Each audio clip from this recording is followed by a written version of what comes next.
Otot berubah jadi lemak jika berhenti olahraga. Otot gak bisa berubah jadi lemak. Bukan otot berubah jadi lemak. Gak sesimpel itu mekanismenya. Angkat bebanlah sejak muda.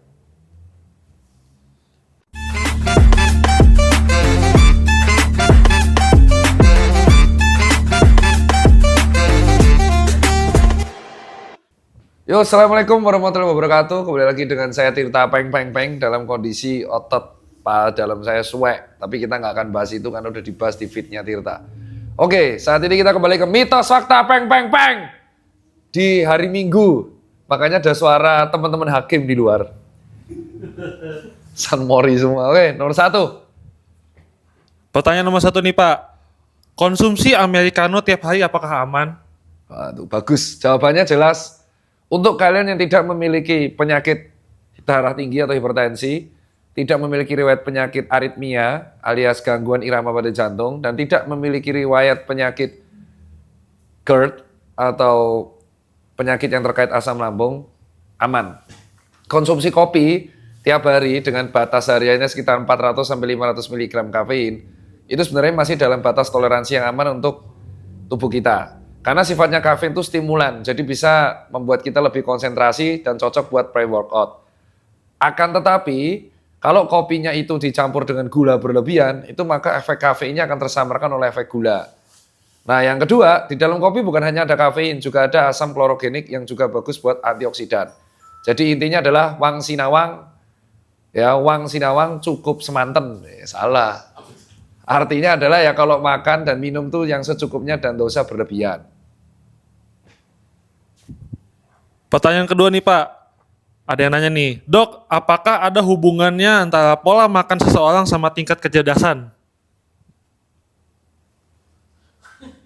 Anjing, jujur aku nggak baca jurnal papernya sih. Aku belum baca jurnal atau paper artikel medis apa hubungan pola makan dan tingkat kecerdasan. Tetapi yang sudah aku baca adalah ada hubungan yang erat antara nutrisi dengan kecerdasan. Jadi seperti kita tahu, nutrisi yang bergizi itu mengandung gizi yang seimbang. Tapi yang dibutuhkan oleh otak salah satunya adalah komponen protein dan vitamin B1, B6, dan B12.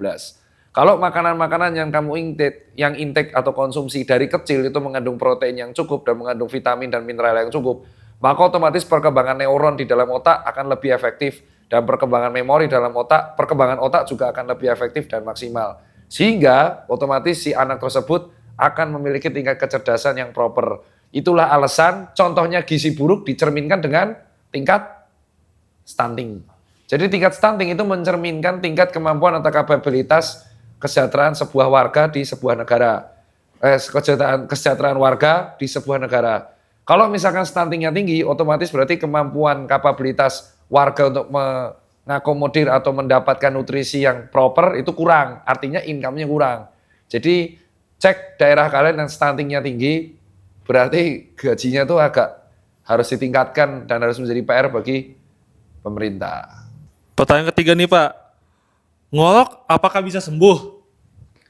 Jawabannya adalah orang mengorok itu berarti ada gangguan pada jalur nafas ketika tidur. Bisa diakibatkan lemak yang berlebihan pada leher dan bisa diakibatkan posisi tidur yang salah sehingga lidah menutupi jalur napas. Jadi buat teman-teman yang ingin memperbaiki atau mengurangi intensitas ngoroknya, yang pertama pola makan yang sehat sehingga berat badannya itu stabil dan lemak di leher ini kurang. Dan yang kedua olahraga yang proper, terutama melatih otot leher dan melatih otot punggung kayak leher betonnya Mike Tyson. Terus yang ketiga, pilihlah bantal yang proper, Mas.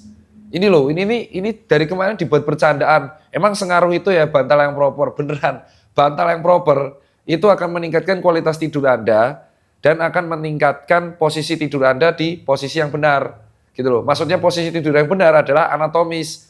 Tidak terlalu dangak, tidak terlalu gini loh. Otomatis kalau posisi tidurnya maksimal, Anda akan mendapatkan kualitas tidur yang proper juga gitu loh. Jadi tolonglah teman-teman jangan mengabaikan bantal yang proper. Pertanyaan keempat. Anxiety berlebihan bisa memicu asam lambung. Oh ya betul, ada kaitan yang erat antara kecemasan, panic attack, dan anxiety dengan asam lambung yang meningkat. Why? Karena ada peningkatan hormon yang namanya kortisol. Jadi ketika stres di dalam tubuh kita meningkat, hormon kortisol itu akan perlahan meningkat. Dan salah satu poin penting hormon kortisol, dia memicu produksi asam lambung. Dan bukan hanya kortisol, hormon-hormon lain ketika kita anxiety itu akan memicu produksi asam lambung untuk lebih efektif. Nah, akibatnya ketika asam lambung sudah diproduksi banyak tapi makanan tidak kunjung masuk, maka asam lambung tersebut akan mendegradasi dinding lambung. Dan akibatnya kita akan rentan mengalami gastroesophageal reflux disease dan gangguan asam lambung. Jadi betul, buat teman-teman yang sudah memiliki gejala anxiety, panik cemas, panic attack, dan susah tidur, jangan self-diagnose. Segeralah cari ahli yang proper, psikolog atau psikiater. Pertanyaan kelima. Nggak ada pertanyaan menantang ya? Gampang semua. Oke, sebentar. Kita yang gampang-gampang dulu Cari aja. yang sulit. Otot berubah jadi lemak jika berhenti olahraga. Otot gak bisa berubah jadi lemak. Bukan otot berubah jadi lemak, gak sesimpel itu mekanismenya. Tetapi otot menjadi atrofi dan akhirnya ditutupi oleh lemak subkutis. Jadi teman-teman sekalian, otot itu ada banyak. Nah, otot yang digunakan motorik kita itu adalah otot yang menempel pada rangka. Kita nyebutnya adalah otot lurik atau otot rangka. Otot ini harus dilatih. Kalau tidak, otot ini akan perlahan mengalami atrofi. Nah, kalau misal otot ini tidak dilatih dan mengalami atrofi, maka otot ini akan rentan mengalami penumpukan lemak. Karena lemak-lemak ini akan menempel pada kulit. Nah, lemak yang menempel pada kulit nanti kelamaan menjadi lemak visceral, menempel pada organ. Nah, apa akibatnya kalau otot rangka tidak dilatih? Otomatis densitas atau kepadatan tulang juga akan terdampak. Karena beban tubuh bukan ditanggung oleh otot doang, tapi juga ditanggung oleh tulang. Karena ototnya atrofi, beban tubuh harus ditanggung sepenuhnya oleh tulang. Ketika masa tua, masa otot kita juga berkurang. Padahal otot kita nggak dilatih. Akibatnya ketika tua, otot rangka tidak dilatih akan berpengaruh besar terhadap kroposnya tulang. Karena tulang-tulang ini yang menanggung beban tubuh sendirian. Jadi angkat bebanlah sejak muda. Next. Apakah benar kebanyakan makan tempe dapat membuat mandul bagi pria? Ini pertanyaan yang jujur klise, tapi harus kujelasin secara ilmiah. Ini pertanyaan sulit, betul. Jadi konsumsi kedelai yang berlebihan itu memang akan memicu sebuah hormon yang akan menyebabkan munculnya hormon estrogen pada pria, betul. Tapi jika konsumsinya sangat berlebihan, ya. Berlebihannya berapa, itu harus kita cari tahu lebih dahulu. Karena banyak penelitian yang masih mendebatkan hal ini.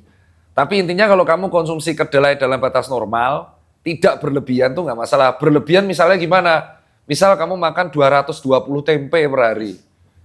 Nah, kan berlebihan, Mas. Bener nggak? Ya siapa tahu dia kecanduan tempe sekali. Jadi makan 200 sampai 400 tempe. Gejala utamanya tuh bukan mandul, sebenarnya peningkatan hormon estrogen. Jadinya kayak ginekomastia. Jadi cowoknya punya payudara, terus suaranya jadi halus gitu. Ya, tapi konsumsi kedelai yang berlebihan. Nah, kalau kamu makan tempe tahu dalam batas normal kayak cuma 8-12 ya normal, apalagi tempe yang di warung soto yang katanya 12 tapi tempenya cuma seiris tuh loh, bajingo. Oh beneran, apa bedanya Jawa Tengah dan Jakarta? Adalah volume tempe. Kalau di Jakarta harganya 3.000 atau 2.000, tapi volumenya seiprit bro, kayak keju cheddar craft. Tapi kalau kita makan di Jawa Tengah atau Jogja, 2.000 tuh tempenya tebel bro. Nah itu. Jadi betul konsumsi kedelai berlebihan Kim. Batas berlebihannya berapa itu masih dibahas di penelitian lebih lanjut. Tapi ibaratnya gini berlebihannya ya kayak 200 tempe per hari, 100 misalkan 15 kilo kedelai per hari, ya itu bisa jadi menimbulkan efek estrogen pada pria. Bukan kesuburan tapi hormon estrogen ya. Oke. Apakah benar tubuh hanya bisa menyerap protein sekitar 20 gram sampai 40 gram protein per mil aja? Ini pertanyaan kritis sih. Intinya tubuh itu akan menyerap protein sesuai dengan apa yang dibutuhkan oleh tubuh. Ya. Protein itu fungsi utamanya adalah ibaratnya kalau kita belajar dari SD adalah membangun. Apa yang dibangun adalah sel. Entah itu sel pada otot, sel pada kulit, sel pada otak. Nah, kalau misalkan tubuh kalian nggak ngapa-ngapain, ya protein itu akan numpang lewat. Pada dasarnya, Protein itu dibutuhkan oleh tubuh 0,8 sampai 1 gram per kilogram berat badan per hari. Oke ya. Dalam kondisi dia normal. Nah, kalau dia olahraga, bulking akan naik jadi 1,5 sampai 1,8. Kalau dia atlet atau bodybuilder akan naik lagi 2 sampai 2,5. Apa akibatnya orang yang kekurangan protein? Kalau misalkan dia aktivitasnya bagus. Pertama, recovery otot akan menjadi terhambat. Terus habis itu kerusakan sel akan meningkat. Habis itu ya kalau dua-duanya berdampak parah ya kamu akan defisiensi protein yang mengakibatkan gangguan nutrisi pada tubuh dan gangguan sistemik pada tubuh. Tapi dengan catatan, kalau kamu ada gangguan pada ginjal, jadi orang yang sudah terdiagnosa kayak contoh sindrom nefrotik, itu otomatis dia konsumsi proteinnya harus dibatasi. Tapi kalau kamu normal-normal saja ya nggak apa-apa. Jadi betul, tingkat penyerapan protein itu tergantung aktivitas fisik masing-masing manusia. Dan kegiatan apa yang dia lakuin dan program apa yang dia lakuin. Kalau dia mager, sedentary lifestyle, dia intake protein banyak, minum protein whey, nggak ngaruh apapun. Karena tubuh merasa, ngapain lu ngasih protein gue banyak-banyak? Orang nggak ada sel yang dibangun kok, dibuang, lumpang aja. Tapi kalau ente rajin olahraga otak juga berpikir, ya otomatis sel-sel di tubuh akan digunakan dengan baik dan dibangun lagi. Apalagi kalau kamu sakit. Kalau sakit, mau itu infeksi atau sistemik, protein itu adalah intake utama yang harus dimakan. Makanya kasihan kan kalau gagal ginjal, karena kan intake proteinnya dibatasi. Gitu. Makanya seringnya kan transplantasi ginjal. Tahu kan kenapa ginjal harganya mahal? Karena kalau udah rusak, mumet kau. Nih Pak, nggak mandi setelah olahraga terus keringetan itu bisa bikin panuan. Iya betul. Itu fakta sebenarnya. Panu itu kan jamur ya. Dan ketika kita olahraga, itu kan kita keringat. Dan ketika olahraga kan banyak bakteri atau virus mengumpul. Keringat ini kan akhirnya membuat tubuh kita menjadi lembab. Kalau misal keringatnya asam akan menjadi asam. Nah karena dia lembab, terus akhirnya dia bakteri ngumpul, higienitas virus juga ngumpul, tumbuh jamur juga, jamur ikut ngumpul. Karena jamur itu suka lingkungan yang lembab. Nah ketika kamu keringetan, dan kamu nggak kunjung membersihkan diri dan banyak kotoran di sana, otomatis bisa muncul jamur. Jadi habis olahraga, setelah keringatnya kering, usahakan mandi, jangan kemprosu. Pertanyaan selanjutnya nih, kalau kencing kita berbusa, apakah itu adalah indikasi dari gula darah yang tinggi? Belum tentu. Indikasi gula darah yang tinggi itu gulanya tuh bau keton. Bau keton tahu bau keton? Bau buah. Kalau kamu minum kopi, kencingmu bau apa? Bau kafein. Coba nggak bohong, coba kamu minum kopi americano, kencingmu bau apa? Bau kafein. Bau kopi. Kamu makan buah naga, kencingmu warna apa? Warna ungu. Itu artinya tidak bisa dicerna oleh tubuh. Jadi bau kencing itu tercermin dari apa yang kita makan. Kalau berbusa, itu bisa dua kemungkinan. Satu ada infeksi bakteri. Yang kedua, ada protein di dalamnya. Jadi protein itu bisa menimbulkan busa. Kayak kamu susu protein. Bleh. Baunya nggak enak soalnya kalau kencing ada proteinnya, kebayang kau. Tapi kalau bakteri itu juga, dan baunya amis. Jadi kamu harus mencium bau kencingmu. Kalau bau pesing itu dari mana? Amonia dan wajar. Ureum. Wajar. Tapi yang jadi masalah itu kalau baunya tuh amis dan berbusa. Bau keton apalagi. Kalau keton tuh bau buah. Jadi kencingnya bau buah itu berarti gulanya tinggi banget. Gitu, Bos. Oke. Next. Air hujan itu aman untuk langsung diminum? Tergantung kondisi udara daerah sebuah kota. Kamu tahu ya bahwa ini ahli lingkungan yang ngomong, jadi bukan dokter. Ini mungkin hakim agak tolol, jadi soal hujan ditanyakan ke dokter, dipikir saya itu dokter segala dokter. Goblok! Jadi emosi saya ya. Ya karena titelnya DR, Daniel. Hakim ini kadang ngeselin, disuruh nyari pertanyaan susah, iya. Di saat Cari pertanyaan susah, iya. Pertanyaannya nggak ada hubungan sama gelar. Emang kau pikir aku apa? BMKG. Tapi ku jawab, air hujan aman buat diminum, jawabannya kalau kamu hujannya itu di daerah perkotaan yang polusinya tinggi, itu hujannya asam, bersifat asam. Kenapa? Karena kan ini ada awan, proses pembentukan bla bla bla itu urusan lingkungan. Nah, udara-udara kotor itu akan bercampur dengan proses hujan tersebut jadi hujan asam. Kecuali kalau hujannya daerah gunung. Airnya murni. Gitu, kau minum hujan dari gunung nggak apa-apa. Kau minum hujan di Jakarta. Rempal itu, Bos. Kau tahu hujan Jakarta itu kayak apa? Kau lihat tuh di cat mobil kayak apa kalau kena hujan di Jakarta. Rusak catnya, Cok. Jingan. Paham kau? Wow. Jingo. Kalau di gunung nggak apa-apa karena murni, nggak ada polusi. Kecuali tiba-tiba di gunung ada yang bikin pabrik batu bara. Gimana itu yang bikin pabrik batu bara di gunung ya? Next. Terakhir ini. Mulai Terakhir nih, Pak. Guys, tanyanya. Gerakan jumping jack itu berbahaya bagi sendi lutut.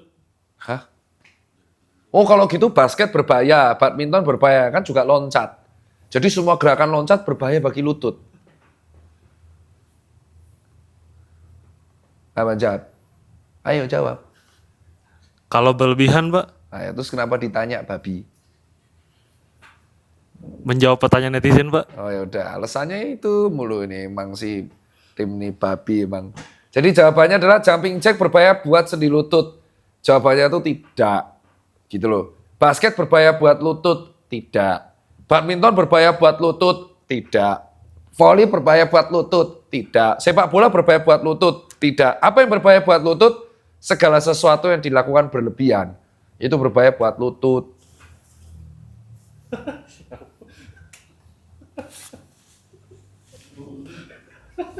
Kalau kata netizen kan. Daniel anjing. Masa dia bilang, Coli gimana dok? Ini mau bahas lagi.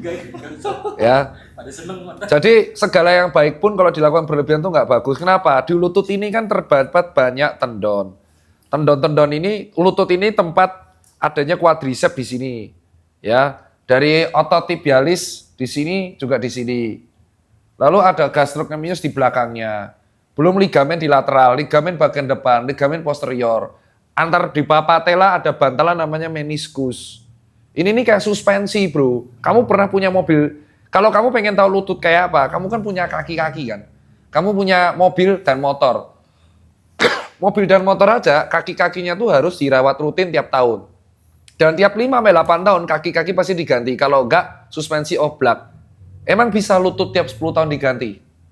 Nah, otomatis kalau kamu memakai lutut ini berlebihan untuk di sepak bola atau basket, kamu ngerasanya di usia tua. Kenapa? Karena ketika usia tua, recovery kita akan berkurang. Makanya kita apresiasi atlet-atlet yang masih bisa bertahan sampai 40 tanpa mengalami kerusakan lutut. Lutut ini bisa dirawat kalau kamu bertemu dengan dokter ortopedi, SPKFR, dan nutrisionis yang hebat. Sehingga lutut mengalami recovery yang sangat proper. Gitu loh. Jadi kalau kamu melihat lutut, bayangkan ini kaki-kaki mobil dan motor. Tiap 5 tahun aja harus diganti gitu loh. Kalau kamu membayangkan ankle, bayangkan ini roda. Kalau kamu lihat jantung, bayangkan itu piston. Gitu cara simpelnya. Ya. Kalau kamu pengen lihat paru-paru, itu injektor. Kalau karbu, kan dia mencari udara. Kalau lihat hidung tuh lihatlah filter. Jadi sebenarnya motor mobil sama manusia itu mirip gitu loh. Makanya saya sampai buat tato, itu di tangan ini tuh piston, ya. Yang di kiri itu jantung. Karena pada dasarnya dua-duanya itu penting. Ring jantung, ring piston itu di jantung mirip apa? Mirip katup. Mirip katup pada jantung. Jadi semuanya mirip. Kamu bayangkan aja tuh motor atau mobil. Kalau kamu pengen ngebore up mesinmu atau pistonmu, gimana cara kamu ngebore up jantungmu? Latihan. Latihan proses. Terus kalau kamu jantungnya ada di bore up, kaki-kakinya harus diganti nggak? Biar stabil. Iya, sama. Kamu ngebore up jantung tapi lutut nggak dilatih, jebol dong jantungnya. Jebol dong lututnya. Benar nggak? Terus ankle-nya nggak dilatih, jebol dong ankle-nya. Jadi seperti itu ibaratnya. Tulang punggung apa? Sasis. Tulang punggung itu adalah sasis di motor dan mobil. Ibaratkan itu aja kan kawan. Udah ya. Saya mau pesen kopi nih. BT nih saya, karena pertanyaan hujan tadi itu buat BT.